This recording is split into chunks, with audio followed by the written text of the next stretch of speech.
My stepfather shoved me out the door at midnight, laughing as I fell on the concrete.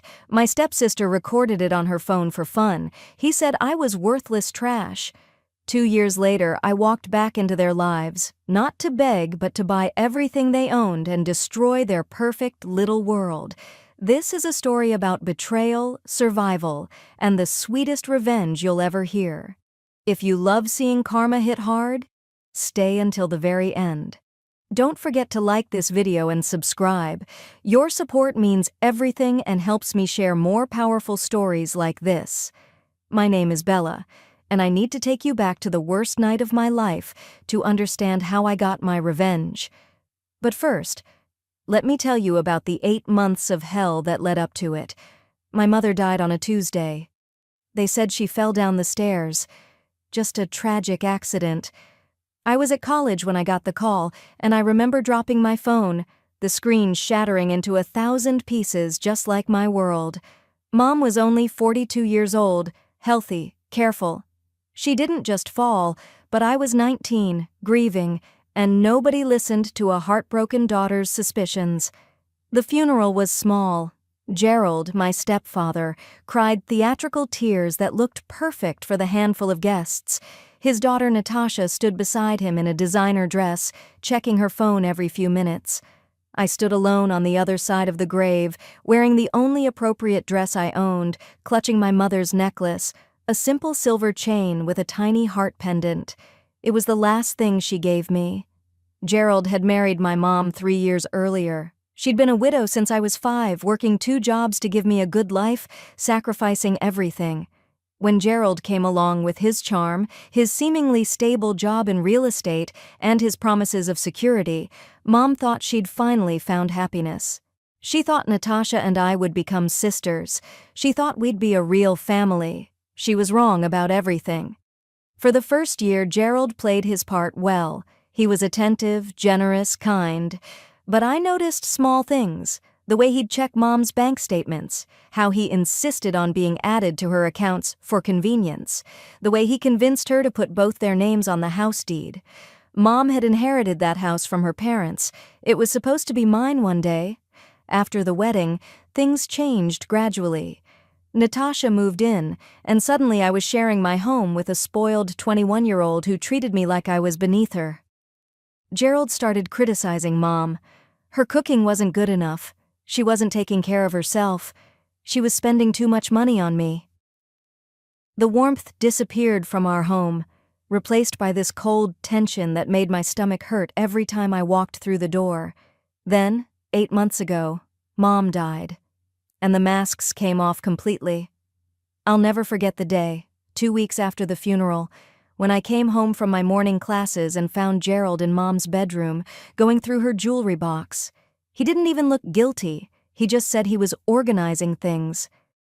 That's when I found my mother's diary, hidden in a shoebox at the back of her closet. I took it to my room and read it cover to cover, crying so hard I thought I'd be sick. The entries from the last 6 months were terrifying. Mom had discovered Gerald was having an affair. She'd found out he was using her money to cover his failing business deals. She was planning to divorce him, to kick him out and protect my inheritance, and then the final entry, dated 2 days before she died. I'm afraid. Gerald threatened me today. He said if I try to leave him, I'll regret it. I need to talk to a lawyer tomorrow. She never made it to that tomorrow. I went to the police with the diary. The detective looked at me with pity and said there was nothing concrete, just worried thoughts. He suggested I was looking for someone to blame because of grief. I left that police station knowing that Gerald had murdered my mother and was going to get away with it. Life became unbearable after that. Gerald stopped pretending to care. I became the live-in maid. I woke up at 5 in the morning to make breakfast for him and Natasha. I cleaned the entire house, did their laundry, cooked their meals. They ate steak and salmon while I got whatever leftovers they didn't want. Natasha would leave her clothes on the floor, her dishes on the counter, and scream at me if I didn't clean them up fast enough. I was still trying to attend community college, studying business administration. It was the only thing keeping me sane, the only path to eventually escaping. I also worked part-time at an upscale restaurant downtown, wearing that crisp white uniform, serving wealthy people who probably spent more on one meal than I earned in a week. But I was saving every penny in a secret bank account Mom had helped me open years ago. It wasn't much.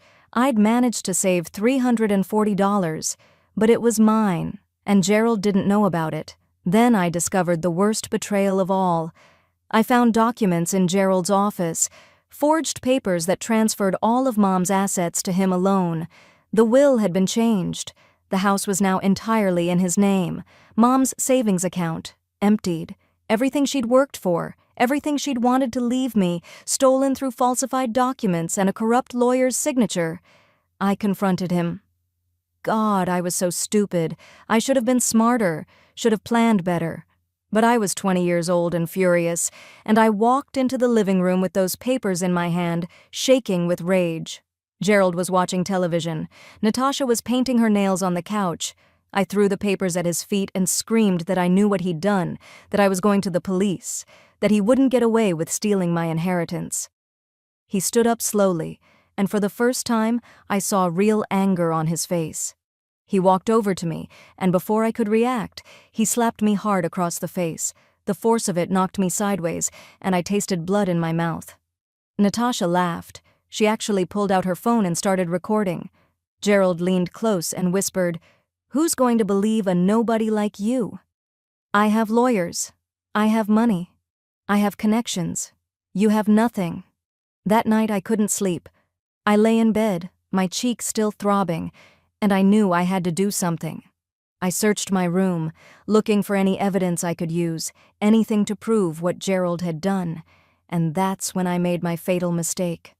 I went back to his office. I was searching through his desk when I heard sirens, police sirens, coming to our house. Gerald had called them first. He'd planted one of Natasha's expensive bracelets in my room and reported it stolen. When the police arrived, they searched my room and found it exactly where Gerald said it would be. I was arrested, handcuffed, humiliated in front of our neighbors. At the station, the officer told me I should be grateful. Gerald had decided not to press charges if I agreed to leave his home and never come back. But there was more.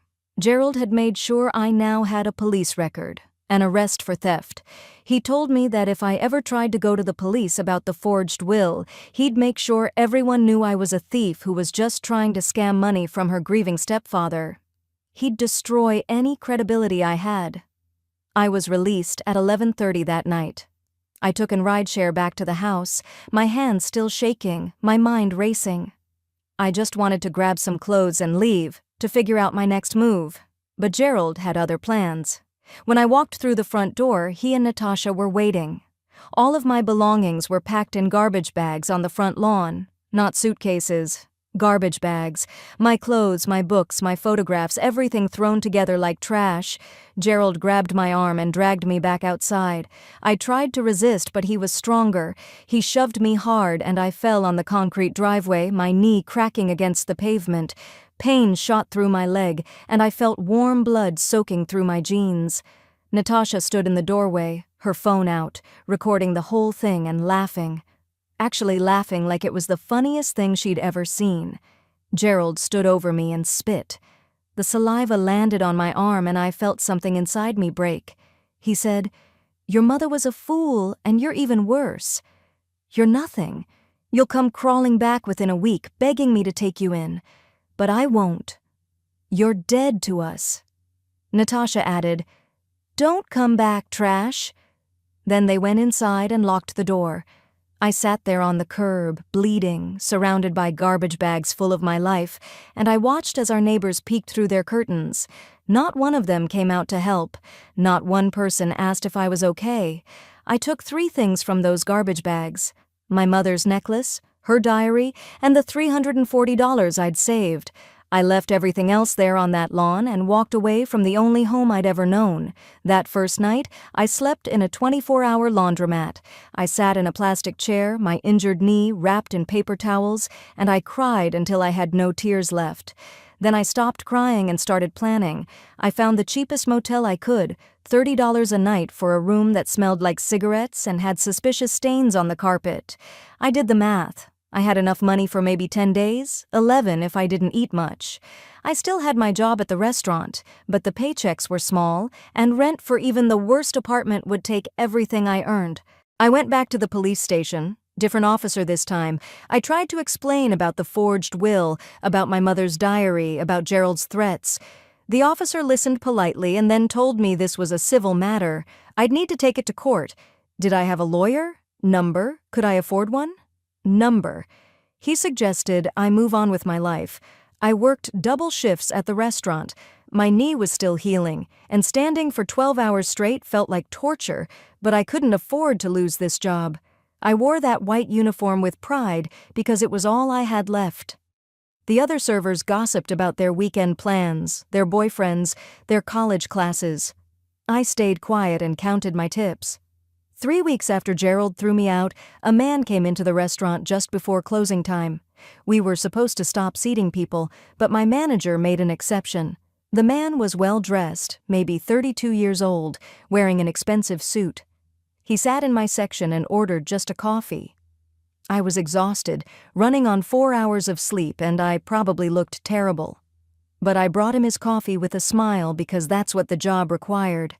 He looked at me, really looked at me, not through me like most customers did, and asked if I was okay. The question surprised me so much that I answered honestly, "I'm fine. Just tired." He noticed my textbooks behind the counter. Business administration. He asked if I was in school, and I explained I was taking night classes when I could afford them. He left me a $50 tip on a $5 coffee. When I tried to refuse, he said, "You work hard." Keep it. His name was Daniel. He came back the next night, and the night after that. Always my section, always close to closing, always just coffee. We started talking. Short conversations at first, then longer ones. He told me he owned a tech investment company. I told him about my business classes, carefully avoiding any mention of Gerald or my current living situation. On his 7th visit, he asked if I'd be interested in a job as his office assistant. The salary was $4,000 a month. I nearly dropped the coffee pot. I asked what the catch was. There had to be a catch. Daniel looked me straight in the eye and said, "No catch. I've been watching you work for the past week. You're efficient, professional, intelligent, and you have something most people I hire don't have. You're hungry. You want more from life. I believe in potential. Prove me right or prove me wrong." I accepted the job. What choice did I have? But I was also terrified. In my experience, when things seemed too good to be true, they usually were. I was wrong about Daniel. The job was real. He treated me with respect, paid me on time, and most importantly, he taught me. He showed me how to read financial reports, how to analyze investment opportunities, how to negotiate contracts. He saw potential in me that no one else ever had. 3 months into the job, something happened that changed everything. I was organizing files in Daniel's office when I saw a business magazine on his desk. There, on page 43, was a photo of Gerald at some real estate conference. The article talked about his company, mentioning some recent setbacks but painting him as a successful businessman. I felt sick. This man who'd destroyed my life was out there being celebrated while I was still sleeping in that disgusting motel room, still eating 1 meal a day to save money. That night, I did something I'd never done before. I researched Gerald's business thoroughly. I found public records, business filings, investor reports, and I discovered something beautiful. His company was failing. Badly. He'd been taking illegal shortcuts, bribing building inspectors, cutting corners on construction projects. He was drowning in debt, barely keeping up appearances. I realized something important. Gerald was vulnerable, and I had just started working for someone who could teach me exactly how to destroy him. I didn't tell Daniel everything at first, just that I'd had a difficult past with my stepfather, that he'd stolen my inheritance through forged documents. Daniel was furious on my behalf. He offered to help me hire lawyers to pay for legal fees, but I refused. I told him, "Teach me how to do this myself.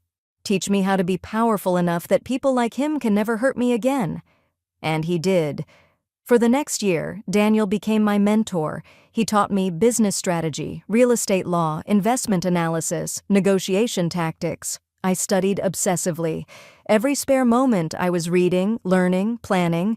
This knowledge wasn't just education, it was my weapon. I also hired a private investigator with my first big bonus check. The investigator found the corrupt lawyer who'd helped Gerald forge my mother's will.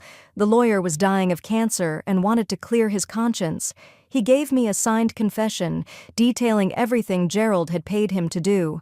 After a year with Daniel's company, I'd built my own investment portfolio. I was worth $200,000, every cent earned honestly, through smart investments and hard work. Daniel had promoted me to junior business partner. I had an apartment now, a nice one. I had professional clothes, I had power. Daniel and I had grown close during that year. Very close. He was divorced, had been for years, and had thrown himself into work. He told me he'd met thousands of people in his career, but I was different.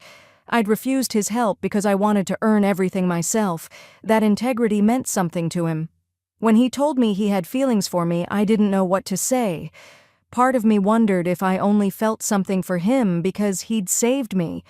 But that wasn't it. Daniel had never treated me like a victim or a project. He treated me like an equal, like someone worthy of respect. He believed in me when I didn't believe in myself. We started dating carefully, keeping it professional at work. 6 months later, I knew I loved him. Not because of his money or his success, but because he saw me, the real me, the girl who'd been thrown out like garbage and refused to stay down. Daniel's company made a major acquisition that year. The business was now worth $500 million.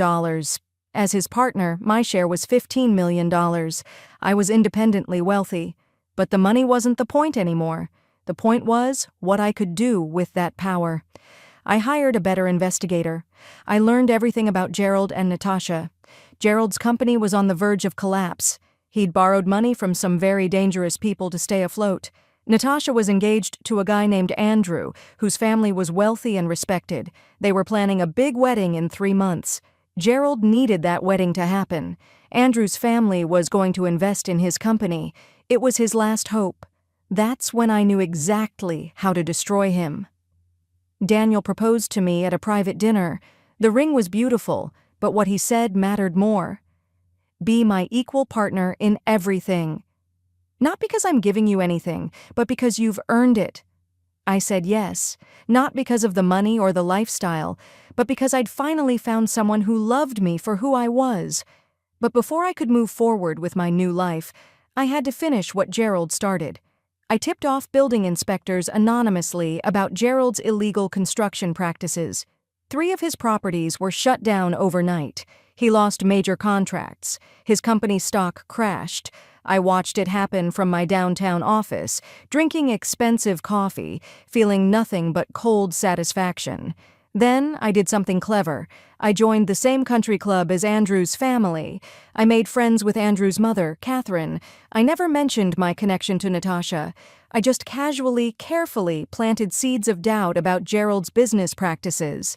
Catherine started investigating on her own. The engagement party was held at the city's most expensive hotel. Daniel and I received an invitation because we were now prominent members of the business community. I bought a stunning red dress for the occasion. When I looked in the mirror that night, I didn't recognize myself. The girl who'd been thrown out in garbage bags was gone. In her place stood a confident, powerful woman. Natasha didn't recognize me at first. I'd lost weight from stress and gained it back in muscle from regular gym sessions. My hair was professionally styled. My makeup was flawless. I looked like I belonged in that ballroom full of wealthy people. But then our eyes met across the room. I saw the exact moment recognition hit her. Her face went completely white. She grabbed Gerald's arm, pointing at me. Gerald turned, saw me standing there with Daniel, and nearly choked on his champagne. I walked over to them slowly, enjoying every second of their panic. Gerald tried to recover, putting on a fake smile. "Bella, sweetheart, we've been so worried about you." I spoke loudly enough for the nearby guests to hear. "Really? Is that before or after you threw me out in garbage bags at midnight?" People started paying attention. Conversations stopped. Heads turned. Natasha tried to grab my arm to pull me away, but I stepped back.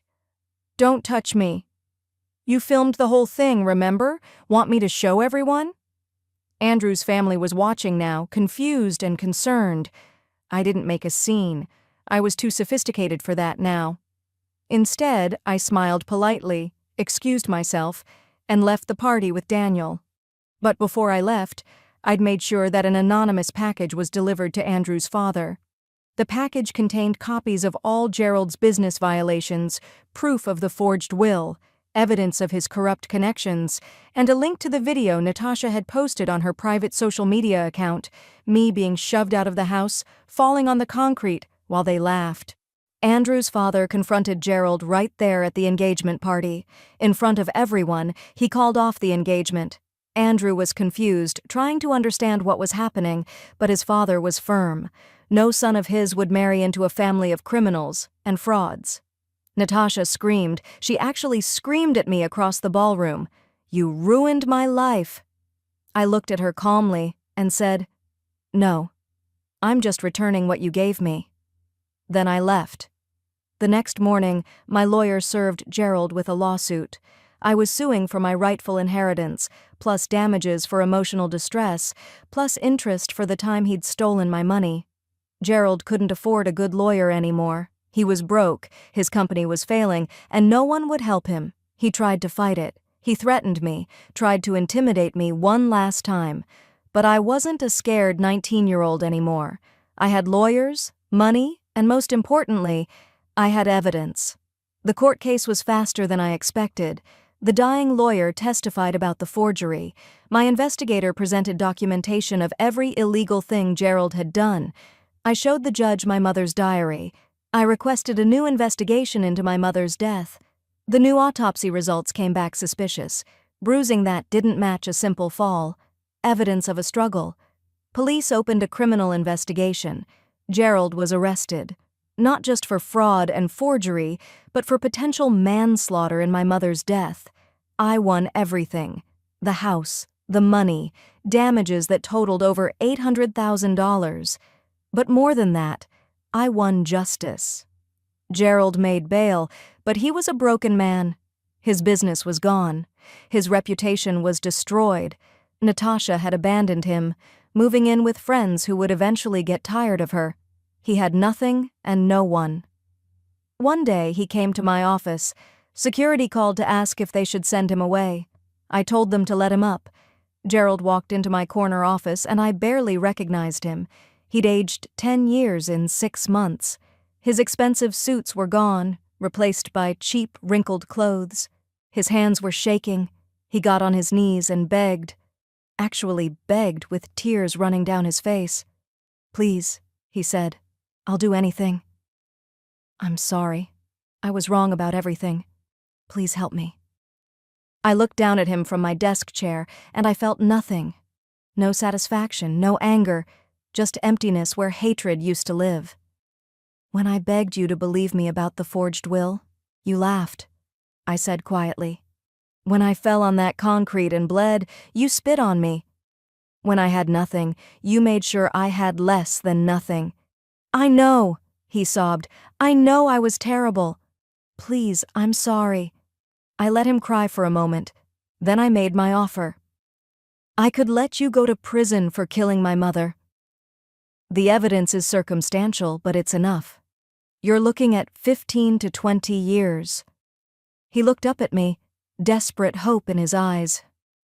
"Or," I continued, "I can arrange for you to plead to lesser charges.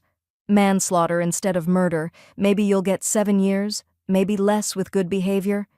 "Yes," he gasped. "Yes, please. Anything. In exchange, you'll do exactly what I tell you. You'll publicly confess to everything you did to me and my mother. You'll apologize in front of everyone you know. And when you get out of prison, you'll work for my mother's memorial foundation.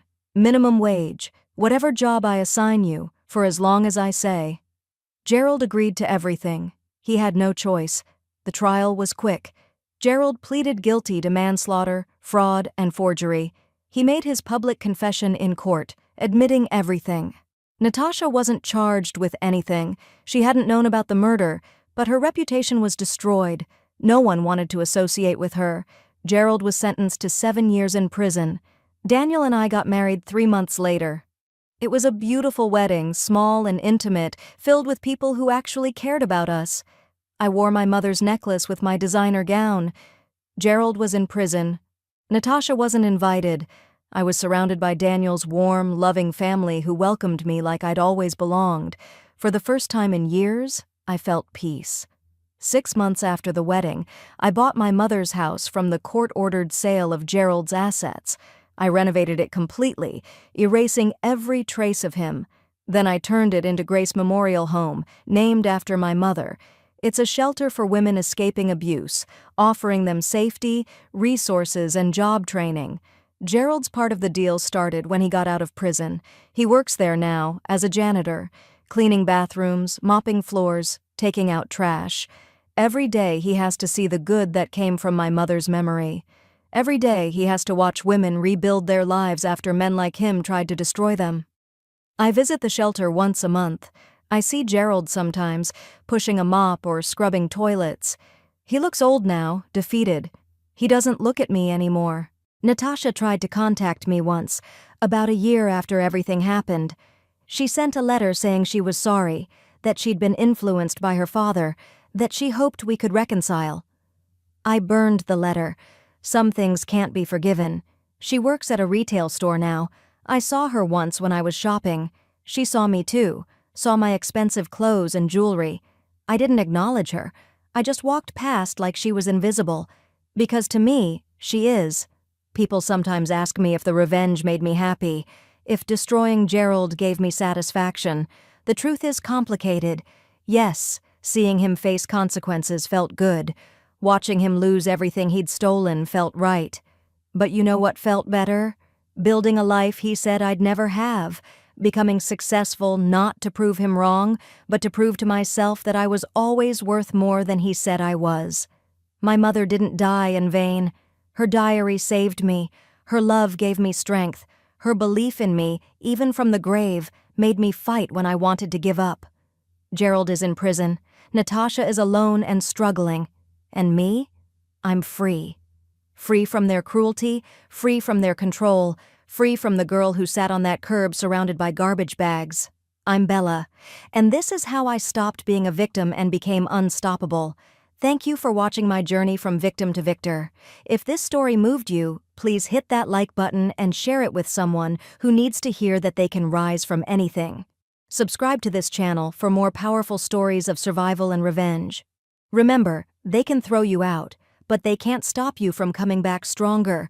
Drop a comment telling me what you would have done in my situation. I'll see you in the next story. Stay strong.